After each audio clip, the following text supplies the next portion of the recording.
Olá, tudo bem? Hoje eu quero fazer um resumo do livro de Salmos na Bíblia. Meu nome é Marlon Leuven e nesse canal se encontra resumos de livros cristãos e estudos bíblicos. Então, o livro de Salmos, ele é como se fosse o coração da Bíblia.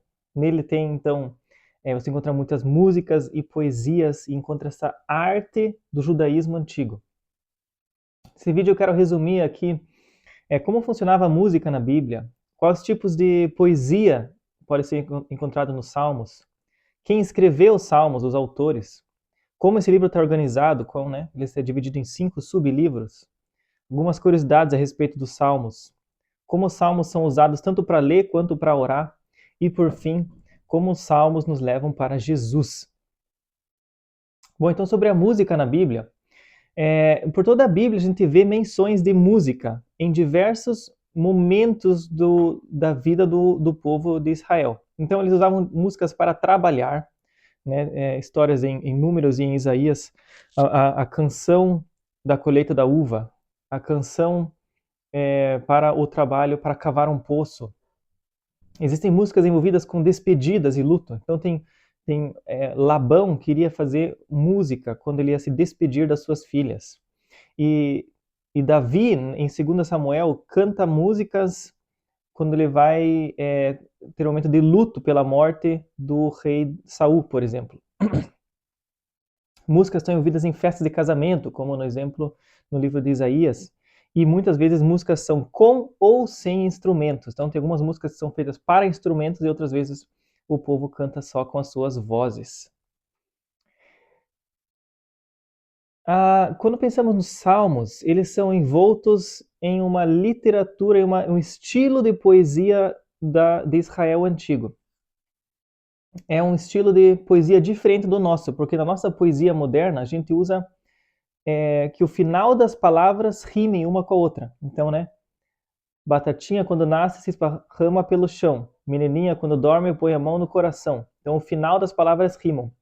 A poesia bíblica, ela segue uma outra lógica. Então, ela usa alguns formatos de poesia, alguns estilos, como, por exemplo, o paralelismo sinonímico.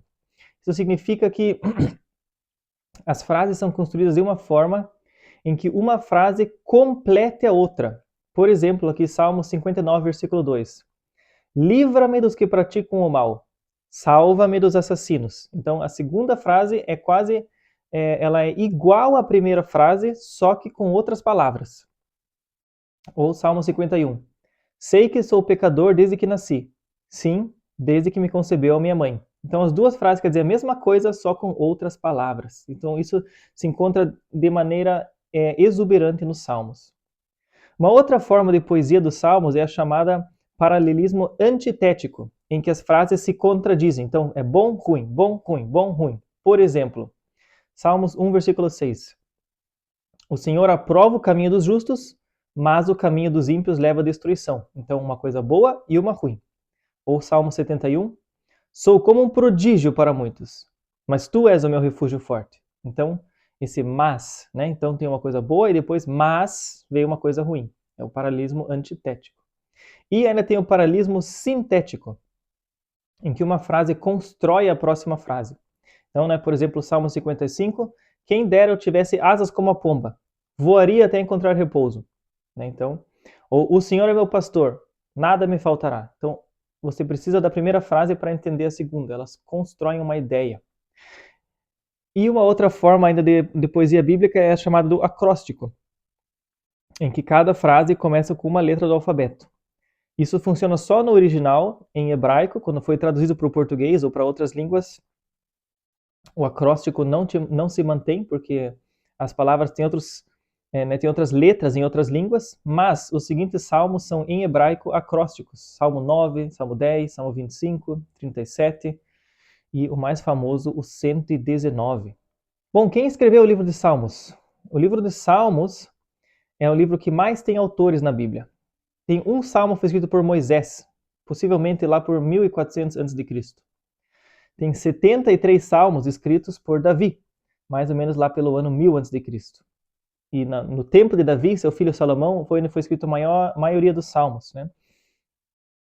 Os coraitas, que eram um grupo dos levitas, né, que trabalhavam no templo, os sacerdotes, os músicos dentro do templo, eles escreveram 11 diversos salmos, também durante o tempo de Davi e Salomão, e possivelmente depois deles também, porque os sacerdotes no templo ficaram lá até a destruição do templo.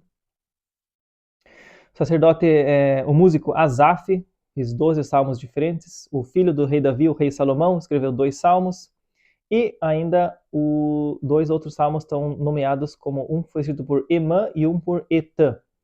E ainda existe cerca de 1/3 dos salmos que são anônimos, que não estão relacionados a nenhuma pessoa. Os salmos provavelmente foram agrupados na ordem atual que nós os conhecemos durante o período exílico. E eles não estão colocados em ordem cronológica, mas estão colocados numa ordem mais ou menos por temas. Qual é essa ordem? O livro de Salmos tem 5 diferentes sublivros dentro dele.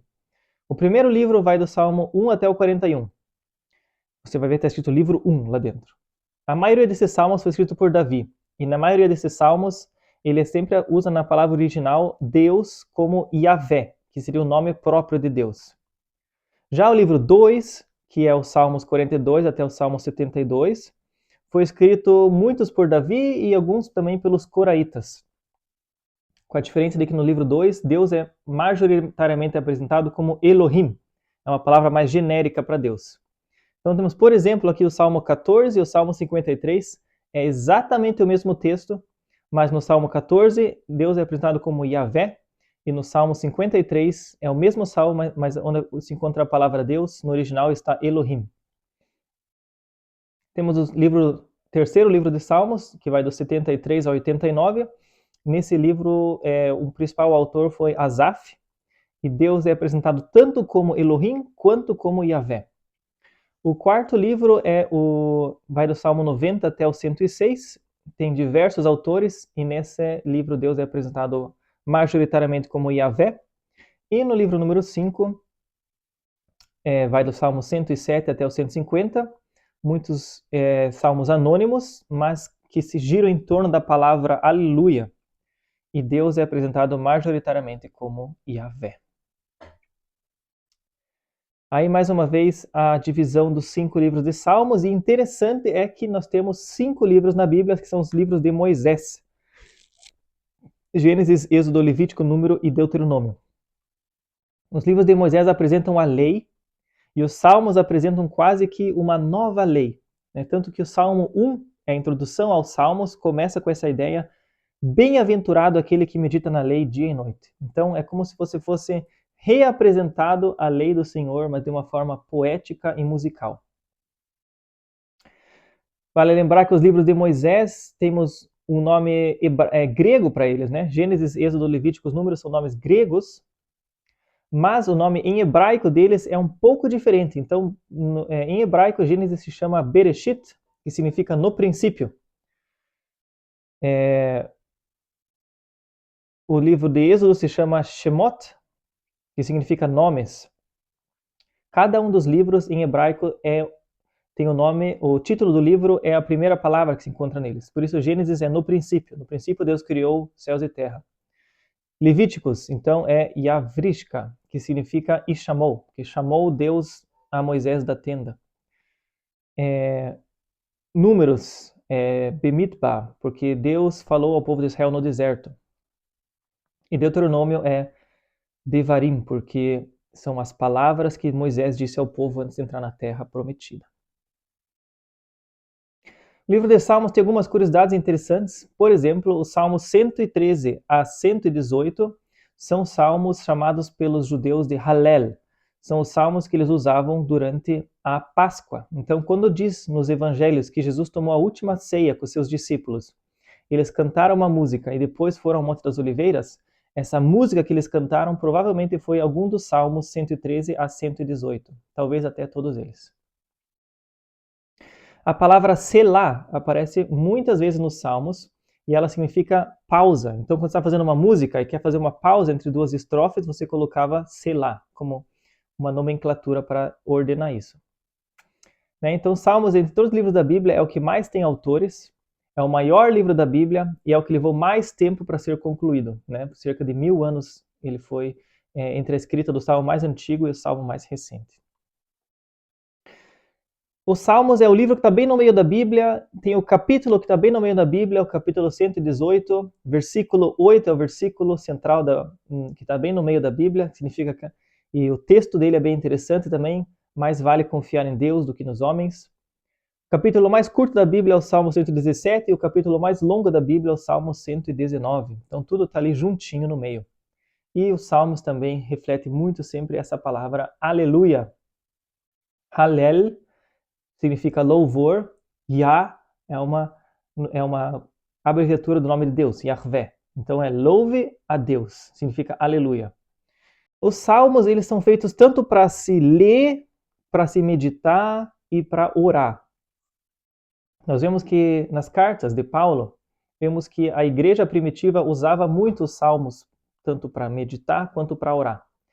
Na carta de 1 Coríntios, Efésios, Colossenses e no livro de Atos, todos eles citam que os salmos eram usados nos cultos da igreja primitiva. Os salmos são tão centrais no Novo Testamento que metade das citações do Antigo Testamento que encontramos no Novo Testamento vem do livro de Salmos. Né? Por exemplo, aqui 1 Coríntios 14. Portanto, o que diremos, irmãos, quando vocês se reúnem, cada um de vocês um tem um salmo, um tem uma palavra de instrução, um tem uma revelação, um tem uma palavra em língua e um tem uma interpretação. Então o salmo tem tanto valor quanto a revelação e as línguas estranhas. Tudo é feito para a edificação da igreja. Os salmos estão divididos em diferentes categorias. Então se você quer orar, ou meditar, ou estudar, ou ler sobre o tema da oração, você tem aí Salmo 86, 102 e outros exemplos.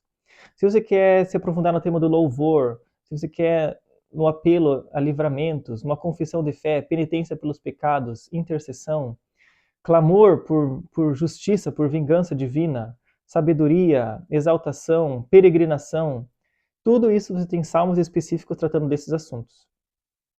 Com um adendo especial aqui para os salmos messiânicos. Então, tem muitos salmos em que encontramos menções diretas a Jesus, ao Messias que iria aparecer. E os evangelhos que contam a história de Jesus citam muitas vezes, aqui está se cumprindo uma palavra dos Salmos. Jesus mesmo disse no final do seu ministério, em Lucas capítulo 24, que ele veio para cumprir o que estava escrito a respeito dele nos Salmos. Então os Salmos são também proféticos e nos levam a Jesus.